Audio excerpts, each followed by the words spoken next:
For this episode, we are doing everything dry. We've checked our weapons, we've both buddy checked ourselves. There's no live ammo in the magazines, and we're operating safely within this range's guidelines and rules. So there's your disclaimer. Be smart, respect the area you're in, be smart around the other people that you're doing these drills with and things like that. Don't get hurt, don't get shot with your own gun, don't be stupid.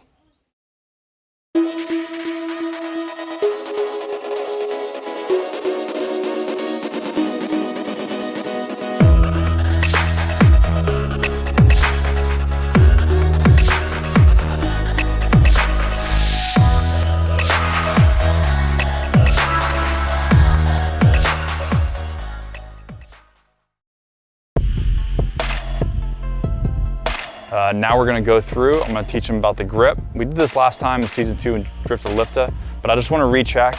Once his grip is good, we're going to go through the steps of pistol presentation. And then once we get some really good reps of that and dry, we will move from doing it dry to live fire.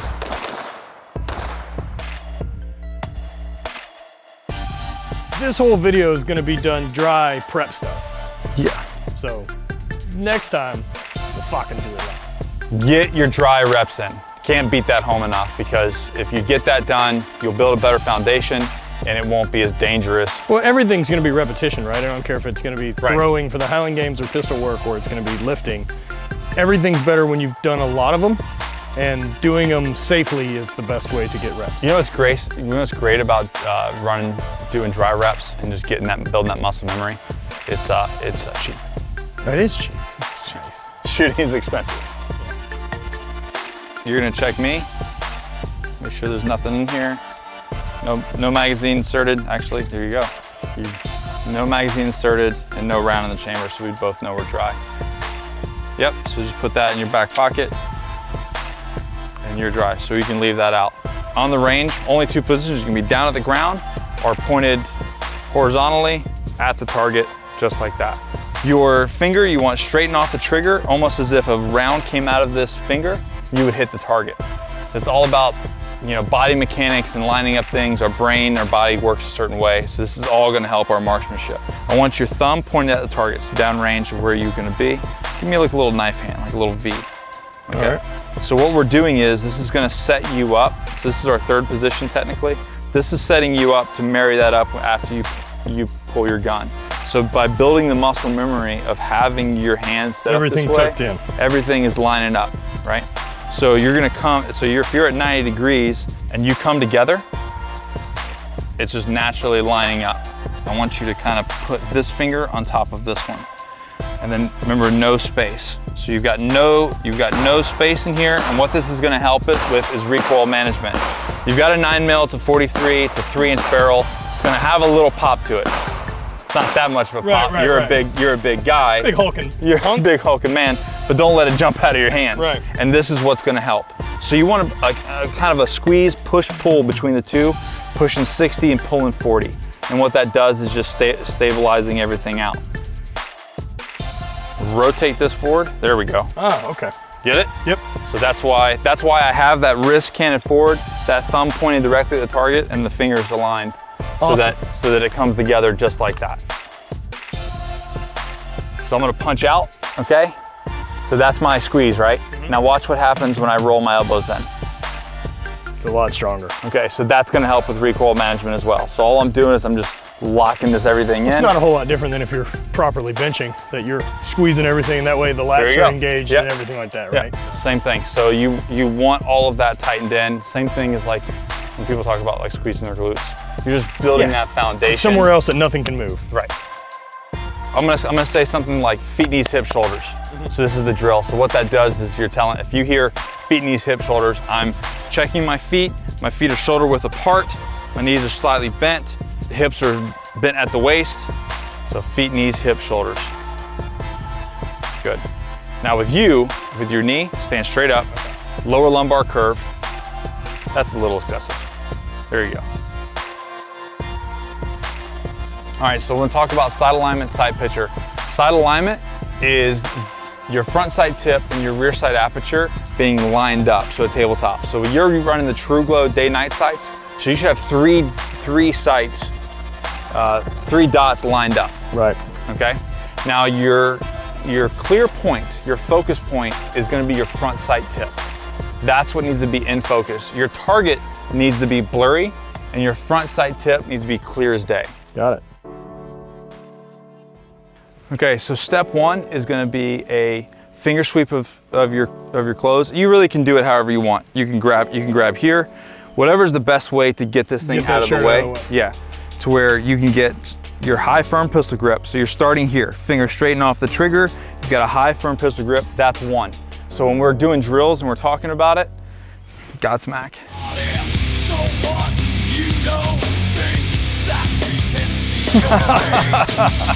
your Belly button tattoos. Respect yourself, don't get them. Step 2 is going to be draw. As soon as you clear that holster, I want you rotating that elbow forward, boom, and not your shoulders. All right, everything stays, your body mechanics, everything stays here. Is like, what's the word? You're on a gimbal. Like if I'm moving, my upper body is the same. Gotcha. You know, everything is, I'm ready for a fight. All right, so I'm not dipping, I'm not moving. My foundation is, everything else is moving around it. We're doing 1, high firm pistol grip. 2, I'm drawing that holster. As soon as the front of that muzzle comes out of the holster, I'm dropping my elbow, getting that gun to 90 degrees. Why?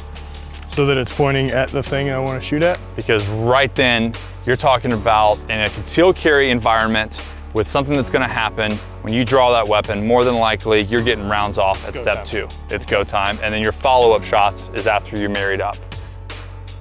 So what I want you to do is you're drawing, and then I want this to be here. Now see how you dipped again?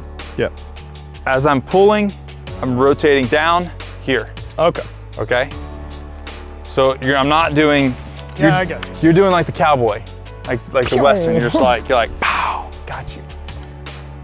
Now remember I was talking about your left hand, having that angled. Ready to go. Fingers together, okay? I'm staring at Izzy, I'm looking at Izzy, I'm going from 3, checking, solid, go back to 2, 3, checking. So I'm just getting used to like going from 2 positions to where it feels comfortable.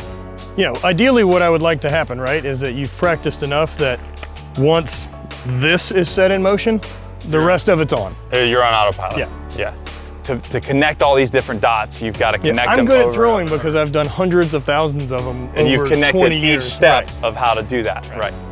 The champ, Mr. Champ gets it. So 1, once you're clear, you need to get that ready for 3. Okay. 2. Good. 3. Okay. So at this point right now, with this gun, you're gonna go finger on the trigger. Okay. Just the tip. Okay. All right. So you want just the tip of your finger. You don't want to be fingering that thing. It's just the first pad. Okay. And as you're pushing up, so you're gonna push. There you go. Perfect. Here, here. Right. Not this. Not a big. No bowling. Okay. And then no fishing. You don't have any style points. You're never going to be jumping. And here's another little bit that you don't want to do. Don't start doing the Oompa Loompa. Oh, nice. Okay. It's not a bold look. So 1. Okay. Watch your body position. Here we go. 2. Go back to 1. So you go ahead and pull. Get this shirt out of the way. So like make it more. So in training, make it more dramatic. Okay. All right. 2. And 3, 4. You did the Oompa Loompa dance. Fuck. Back to 2. 3. 2. 2. So one of the things with, say, some of these positions that kind of made sense to me that Nick was explaining was when I get into the 3rd position, after I've drawn, I've got the 2, the other hand's ready, one of the things I'm doing as habit is they're marrying up together, but I'm already punching forward. Whereas instead of getting them together here, where I can stay in this tight triangle, because if I am in a situation with someone, Let's push it out. if I'm here, Like, I don't have any way to defend or control the edge of my gun. However, if I'm here, I'm plenty strong, And you can and I can engage. still fire from here. So this is gonna kind of conclude this dry fire thing. Now these techniques aren't something that I'm gonna be any good at, say at the end of today, but I do know the motions and I do know what I should be doing, and that does give me something I can practice. I mean, what type of range time do you think people should be putting in to be proficient? I mean, I think they should be in their houses, putting in reps in dry 80% of the time, and coming out to the range 20% of the time. Makes sense. And that's my personal opinion and belief. And like anything else that's athletic or physical, right? Muscle memory is gonna be the big thing. And so the more used to you are that this is automatic and steps 2, 3, and 4 happen, are the things that are gonna make things a lot safer for you if there ever is an issue and you do have to actually pull your concealed carry.